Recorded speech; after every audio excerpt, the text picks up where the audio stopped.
하나님께서 2022년 새해 첫 시간에 주시는 말씀입니다.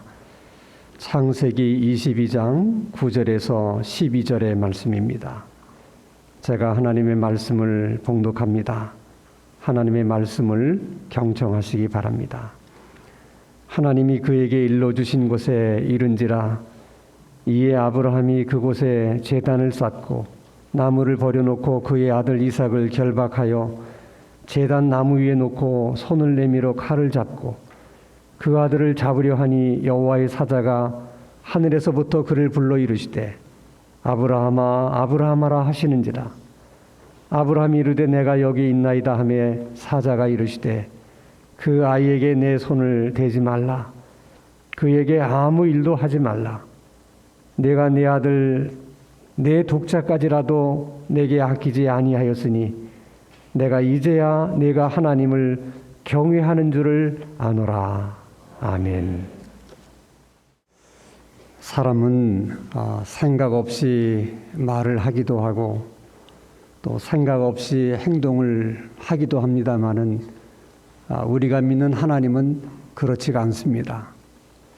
하나님은 어떤 일을 하셔도 그 일에 반드시 목적이 있고 또 이유가 있습니다. 아브라함을 부르실 때도 목적이 있었고 모세를 부르실 때도 목적이 있으셨습니다. 아브라함을 부르신 목적은 아브라함을 믿음의 조상이 되게 하려는 이유가 있었기 때문에 그렇습니다. 다른 말로 하면 아브라함의 생애를 통해서 믿음이 무엇인지를 보여주기를 원하셨고 믿음이 무엇인지를 아브라함의 생애를 통해서 말씀하고 싶으셨기 때문에 그런 것입니다. 그래서 하나님이 어느 날 아브라함에게 나타나셔서 이렇게 말씀하셨습니다. 너는 고향과 내 친척 아비집을 떠나서 내가 네게 보여줄 땅으로 가라. 내가 너를 큰 민족을 이루게 해주겠고 네게 복을 주어서 네 이름을 창대케 할 것이며 이 땅의 모든 종족들이 너를 통해서 복을 받게 될 것이다. 누가 들어도 좋은 말씀이고 은혜로운 말씀이기는 합니다마는 정말 아브라함이 하나님으로부터 이 말씀을 들었을 때 그 말씀의 내용을 얼마나 이해를 했을까? 얼마나 알아들었을까? 하는 것에 의문이 생깁니다.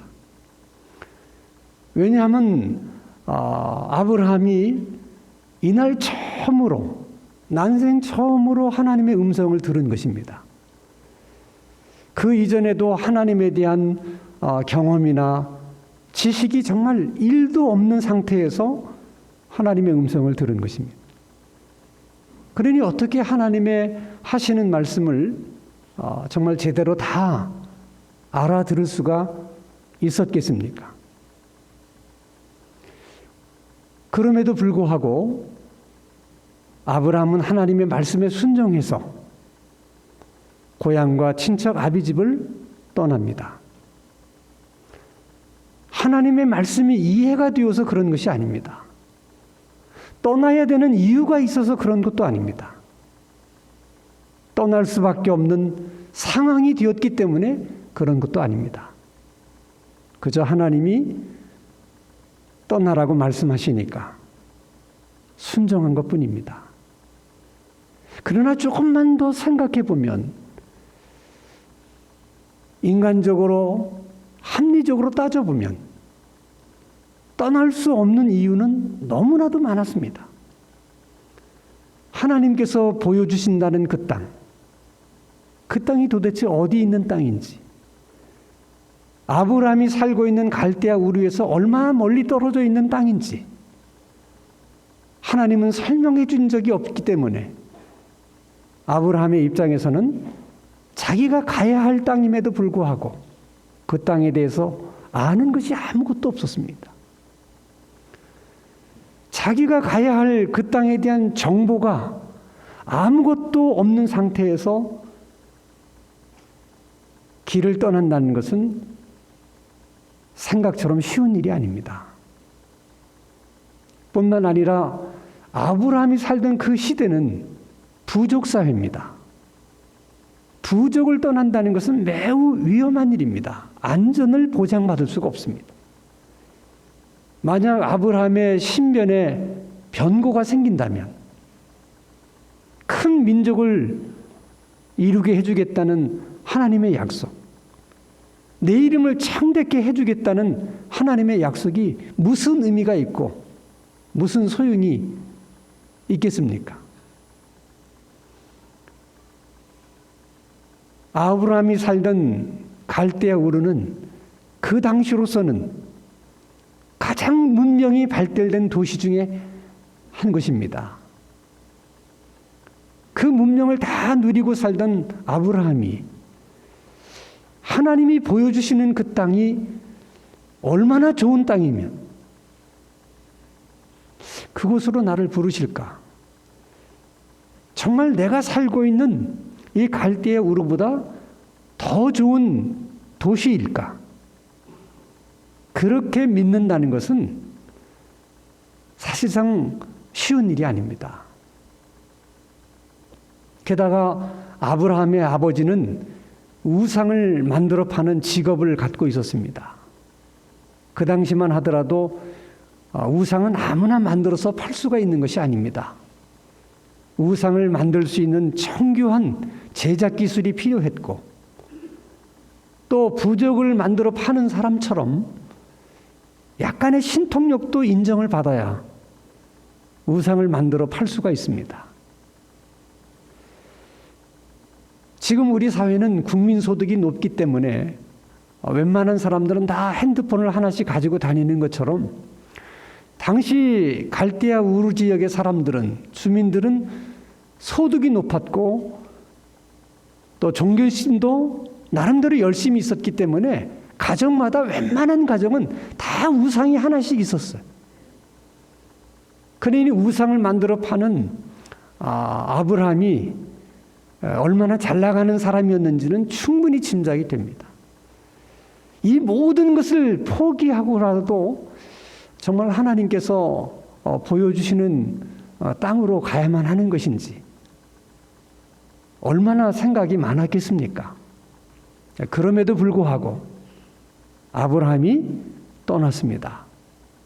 그것을 보고 하나님이 믿음이라고 말씀하시는 것입니다. 아브라함이 갈대아 우르를 떠날 때 나이 75세입니다. 세월이 많이 흘러서 120살쯤 되었을 때 아브라함은 하나님으로부터 또 한 번의 순종을 요구받게 됩니다. 그 하나님의 요구는 창세기 22장 1절에서 2절에 잘 나와 있습니다. 그 일 후에 하나님이 아브라함을 시험하시려고 그를 부르시되 아브라함아 하시니 그가 이르되 내가 여기 있나이다. 여호와께서 이르시되 내 아들 내 사랑하는 독자 이삭을 데리고 모리아 땅으로 가서 내가 내게 일러준 한 산 거기서 그를 번제로 드리라. 아마도 아브라함이 하나님으로부터 저 말씀을 들었을 때의 심정은 갈대아 우르에서 살던 시절 내 고향과 친척과 아버지 집을 떠나서 내가 네게 보여줄 땅으로 가라. 그 말씀을 들었을 때의 심정과 너무나도 똑같았을 것입니다. 왜냐하면 지금 하나님이 주시는 말씀도 이해할 수가 없는 말씀입니다. 아들을 달라고 아브라함이 먼저 하나님께 간구한 것이 아닙니다. 하나님이 주시겠다고 약속한 아들입니다.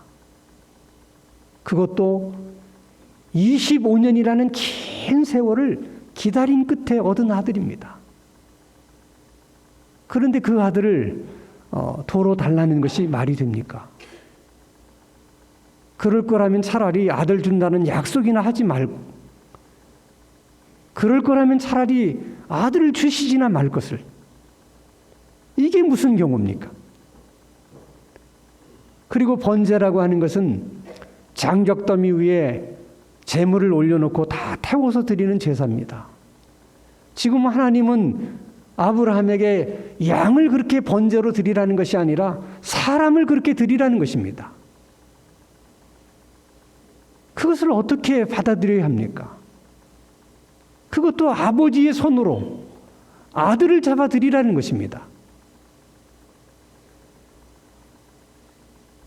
아브라함의 입장에서는 정말 하나에서 10까지 이해가 되지 않습니다. 그래도 아브라함은 그 말씀에 순종합니다. 이해가 되어서가 아닙니다. 그렇게 하고 싶은 마음은 정말 1도 없었지만 하나님이 말씀하시니 이번에도 순종한 것입니다. 중요한 것은 정말 이해가 되지 않았지만 그럼에도 불구하고 하나님의 말씀에 순종하려고 하죠. 그때 하나님이 그에게 들려주신 말씀이 오늘 하나님께서 우리들에게 주신 말씀입니다. 다시 한번 창세기 22장 9절에서 12절 말씀을 보면 12절 말씀을 한번 보겠습니다. 우리가 제일 끝부분에 관심을 가져야 됩니다. 내가 이제야 내가 하나님을 경외하는 줄을 아노라. 그 이유는 내 아들 내 독자까지라도 내게 아끼지 아니하고 내가 말한 대로 번제로 드리려고 하는 것을 보니 네가 정말 하나님을 경외하는 줄을 내가 이제 알겠다 하는 말씀을 하나님이 주신 것입니다.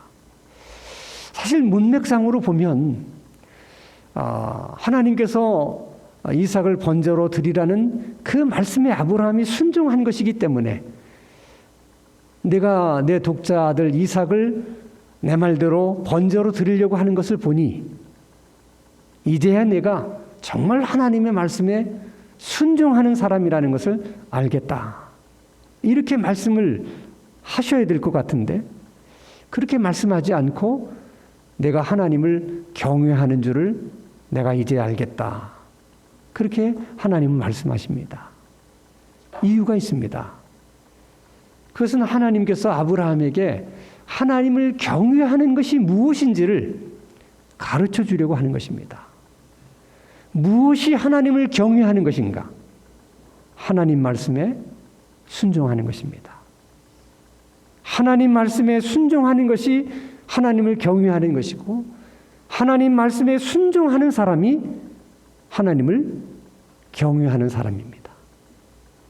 특별히 하나님이 하신 말씀 가운데 눈여겨볼 말씀은 이제야 내가 하나님을 경외하는 줄을 알겠다라고 말씀하신 것입니다. 하나님은 어떤 의미에서 이제야 라고 하는 말씀을 하신 것일까? 언뜻 생각하면 어떤 때는 아브라함이 하나님을 경외하는 것 같기도 하고 어떤 때는 또 하나님을 경외하는 것 같지 않는 것처럼 보이고 하나님의 입장에서 긴가민가 하죠. 그래서 한번 아브라함을 시험해 보았더니 정말 하나님을 경외하는 것이 맞구나. 그런 뜻에서 이제야 내가 나를 경외하는 줄을 알겠다라고 하나님이 말씀하신 것일까? 그런 의미도 있을 거라는 생각이 듭니다. 그 이유는 아브라함의 생애 가운데 아브라함이 하나님 앞에 묻지 않고 행동한 일 때문에 하나님 마음을 아프게 한 적이 2번 있었습니다. 한 번은 아브라함이 살던 가나안 땅에 기근이 들었을 때 하나님께 묻지 않고 애굽 땅으로 내려갔다가 자기 아내의 사례를 누이라고 속이는 바람에 큰 공경에 처한 것을 하나님께서 구해준 적이 있습니다. 또 한 번은 하나님께 묻지 않고 자기 아내의 말만 듣고 아내의 요정 하갈을 통해서 이스마엘을 낳은 것입니다. 이때 아브라함 나이가 86이었습니다. 근데 그 일을 하나님이 매우 속상해 하셨던 것 같아요. 아브라함이 이스마엘을 낳은 이후 13년 동안 하나님은 단 한 번도 아브라함을 찾지 않으셨습니다. 그리고 아브라함에게 한마디의 말씀도 주시지 않으셨습니다. 13년이 지난 어느 날 하나님이 아브라함에게 나타나셔서 이렇게 말씀하십니다. 창세기 17장 1절입니다. 아브라함이 99세 때에 여호와께서 아브라함에게 나타나서 그에게 이르시되 나는 전능한 하나님이라. 너는 내 앞에서 행하여 완전하라. 무슨 뜻입니까? 하나님은 전능한 하나님인데 왜 너는 전능한 하나님의 약속을 믿지 못하고 인간적인 방법으로 이스마엘을 낳았느냐 하고 책망하시는 것입니다. 아브라함의 생애 가운데 이런 일들이 있었기 때문에 어쩌면 하나님께서 이제야 네가 나를 경외하는 줄을 알겠다라고 말씀하신 것일 수도 있습니다. 그러나 정말 그 이유 때문만일까? 또 다른 이유는 없을 것입니다. 생각해 보면 더 중요한 이유가 있습니다. 하나님은 아브라함을 부를 때부터 목적을 갖고 계셨어요. 아브라함을 믿음의 사람을 만들 생각을 하고 계셨습니다. 하나님의 말씀에 순종할 수 있는 사람, 하나님을 경외하는 사람, 그런 사람을 만드시려고 아브라함을 부르시고 아브라함의 생애 가운데 하나님이 간섭하셔서 이렇게 훈련하시고 저렇게 훈련하신 것입니다. 그리고 하나님이 오늘 말씀하신 것입니다. 이제야 내가 생각했던 것처럼, 내가 기대했던 것처럼 이제야 네가 하나님을 경외하는 사람이 됐구나. 여러분, 하나님께서 아브라함을 부르신 데만 목적이 있는 것이 아닙니다. 모세를 부르심에만 목적이 있는 것이 아닙니다.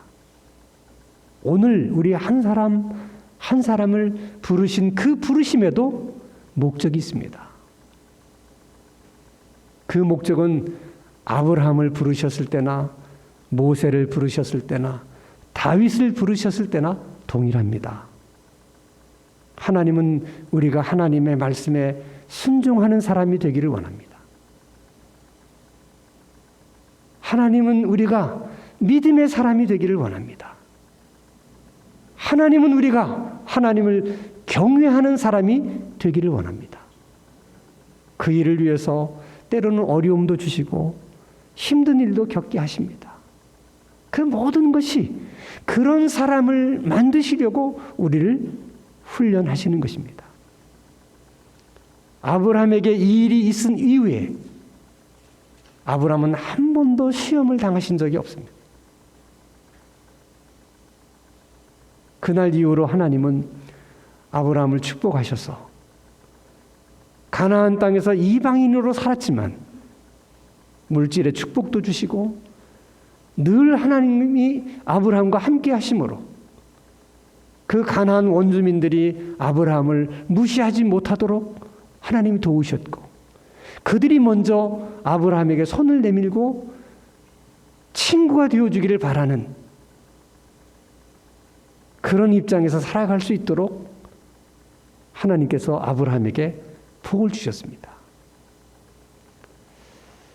저는 기대합니다. 2022년 이 한 해가 우리 중에 그 누군가에게는 하나님께서 네가 이렇게 하는 것을 보니 이제야 네가 나를 경외하는 줄을 알겠다. 이 말씀을 듣는 한 해가 될 수 있기를 바랍니다. 그래서 더 이상 시험이 필요 없는 그런 신앙생활을 할 수 있는 그런 복이 우리 모두에게 있게 되기를 주님의 이름으로 축원합니다. 걸어가신 하나님, 우리도 하나님께 소원합니다. 아브라함이 하나님께로 들었던 그 말씀, 이제야 내가 나를 경외하는 줄을 알겠구나. 이 말씀을 2022년 한 해 동안 우리도 들을 수 있도록 아버지, 우리에게 그런 믿음과 은혜를 허락하여 주시옵소서. 예수 그리스도 이름으로 기도하옵나이다. 아멘.